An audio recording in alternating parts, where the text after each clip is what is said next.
అసలు నేను షాక్ అయ్యాను. దాంట్లో ఒక క్వశ్చన్ ఉంది, తెల్లగిడ్డం చాలా రొటీన్ అయిపోయింది అని అన్న క్వశ్చన్ ఉంది, అది లేకుండా చేశారు. ఏంటి నీట్ షో? డిటెక్టివ్ని పెట్టాను, మీరు తెల్లగడ్డలో వస్తున్నారంటే ఎట్టగో మా వీళ్ళు ఎక్స్చేంజ్ అని. నేను చాలా హ్యాపీ ఫీల్ అన్నారు, భలే ఉంటుంది లుక్ ఇద్దరిది అని అన్న ఎగ్జైట్మెంట్లో వచ్చాను. తీరానా అంటే యాక్చువల్లీ దీనికి క్లీన్ షేప్ కావాలి అండ్ గెటప్ ఉంది. ఓకే, అదే కాకుండా నాకు కూడా నా మొహం చూసి చాలా రోజులు అయింది. So without shape. మీరు ఎప్పుడైనా కంప్లీట్ మీసాలు గుర్తు చేసి యాక్ట్ చేశారా? లేదు, నాకు గుర్తుండి లేదు. ఒక్కసారి ఏదో కృష్ణుడి వేషం చేసినప్పుడు ఒక్క నైట్ తీసినట్టు గుర్తు. చాలా వేడిగా ఉన్నాను, తెచ్చుకోలేదు. అస్సలు సూట్ అవుతుంది. రియల్ లైఫ్లో అసలు ఎప్పుడు తీయలేదు? లేదు లేదు. ఓకే లేదు.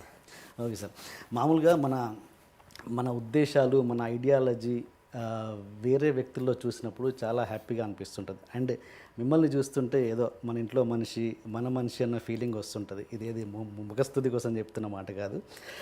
అండ్ అలా అనిపిస్తుంటుంది. అండ్ మన ఐడియాలజీ వేరే వ్యక్తుల్లో చాలా ఆనందంగా ఉంటుంది. అండ్ వాళ్ళు సెలబ్రిటీ అయితే ఇంకా ఆనందంగా ఉంటుంది. అంటే మీ ఐడియాలజీలో మీ పద్ధతులు ఎంతో కొంత నేను ఫాలో అవుతాను కాబట్టి ఐఎమ్ ఫీలింగ్ వెరీ హ్యాపీ అండి.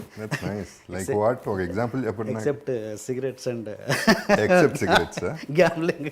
సో మంచి అదే అంటే gambling is okay, cigarette is bad definitely. Gambling is okay, gambling is okay if you can see anything moderate is okay. Cigarette moderate కూడా not okay. Okay okay. And మీ భావాలు, ideology చూసుకుంటుంటే కొంచెం RGV గారికి దగ్గరగా ఉన్నట్టు అనిపిస్తుంటాయి. ఏమన్నా సింక్ అవుతుందా మీకు అనిపిస్తుంటుందా?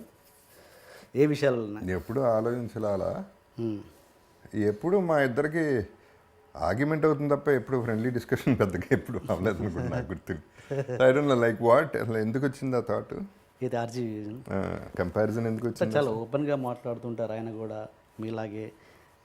ఇంకా తనకు నచ్చినట్టుగా లైఫ్ లీడ్ చేస్తారు, ఎదుటి వాళ్ళ గురించి ఆలోచించడు.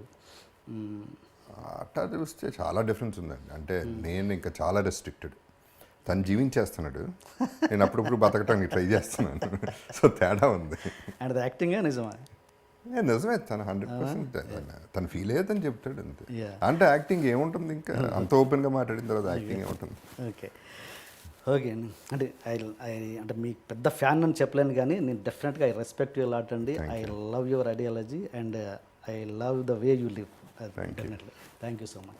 అండ్ ఓకే, మనం ఇంటర్వ్యూ స్టార్ట్ చేస్తే మీరు ఇండస్ట్రీకి వచ్చాక బాబా అయ్యారా లేదా అంతకుముందే బాబా? అంటే మీ పేరు జగపతి బాబు ముందేనా?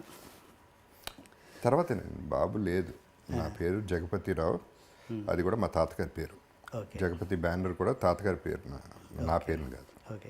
అండ్ ఈ బాబు అన్న దాని మీద చాలా సినిమాలలో సెటర్లు కూడా వేశారు, లైక్ కృష్ణవంశీ గారు. అసలు అంటే బయట జనాల్లో ఉన్న ఉద్దేశం ఏంటంటే అసలు ఈ బాబు వాట్ ఈస్ దిస్ కల్చర్ అన్నట్టు ఒక డౌట్ అయితే ఉంది ప్రతి ఆడియన్స్కి.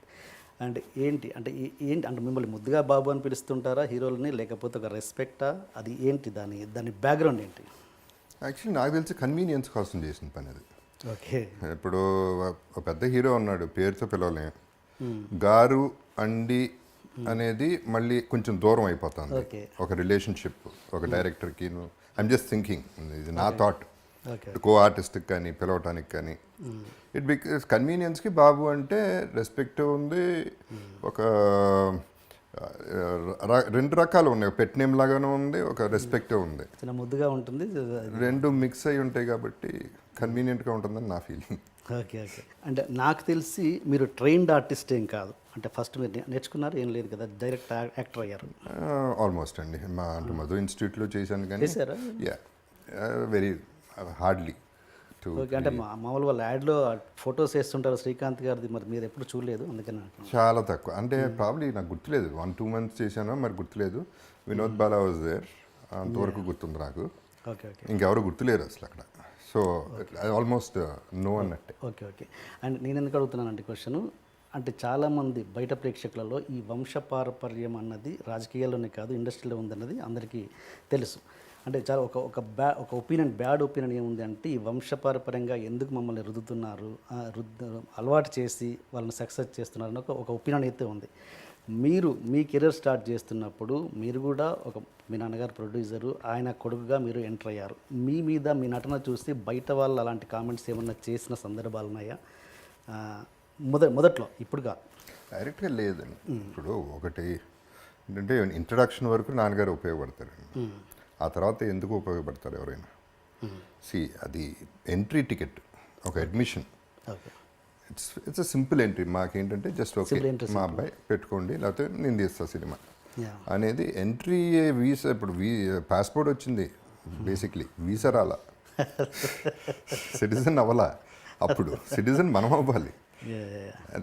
There are people who failed also, no, there are so many examples. Star sons fail అయిన వాళ్ళు కూడా ఉన్నారుగా. సో అందరూ సక్సెస్ అవుతారని రూల్ ఏం లేదు. Yeah yeah. సో అది ట్యాగ్ వరకు పనికి వస్తుందండి, అంతే. ఆ తర్వాత you have to succeed on your own. There is know the choice, ఎవరికైనా సరే. మీ ఉద్దేశంలో మీరేమంటారు? జగపతి గారిని రుద్దితే ఇంతవరకు వచ్చారా, లేకపోతే తన టాలెంట్ తోటనే ఇంత వచ్చారని? First beginning stage I'm talking about the రుద్దితే అనేది అసలు అవుట్ ఆఫ్ క్వశ్చన్ అండి. సి ఇండస్ట్రీలో రుద్దటం, సొంతంగా డబ్బులుండి విపరీతంగా ఖర్చు పెట్టి ఎన్ని సినిమాలైనా తీద్దాం, పెద్ద డైరెక్టర్ని పెట్టి అంటే ఆ కెపాసిటీ ఉన్న వాళ్ళకి రుద్దటం అవుతుంది తప్ప నాలాంటి వాళ్ళకి రుద్దటం ఉండదు. ఎందుకంటే 2 సినిమాలు తీసి నాతో నాన్నగారు అయిపోయారు, టోటల్గా బ్యాంక్రప్ట్ అయిపోయారు. సో ఇంకా ఆయన తీసేది ఏం లేదు. ఇప్పుడు రెండో వాళ్ళు అంటారా, ఇట్స్ కంప్లీట్లీ ఇండస్ట్రీ అనేది దెర్ ఇస్ నో ఏమంటారు దాన్ని, మనాడు, లేకపోతే మనాడు అంటే I'm not talking about caste అండి, టోటలీ అగెయిన్స్ట్ దాట్. అంటే పాపం తీసుకుందాం, పైకి తీసుకొద్దాం, అవన్నీ పెద్ద ఉండవు ఇక్కడ. బిజినెస్ అవుతుందా లేదా, కరెక్ట్గా డబ్బులు వస్తాయా రావా, 2 పాయింట్లు. డబ్బులు వస్తాయంటేనే అతనికి రెస్పెక్ట్, లేకపోతే రెస్పెక్ట్ లేదు. సినిమా ఉండదు, రెస్పెక్ట్ ఉన్నా లేకపోయినా. సినిమా అయితే ఇవ్వలేరు, ఇవ్వాలని ఇవ్వకూడదు కూడా. ఇట్ ఈస్ క్రోర్స్లో మంత్స్లో రొటేషన్, ఫ్యామిలీలు లేచిపోతాయి. It's not a joke. So you have to be on your own.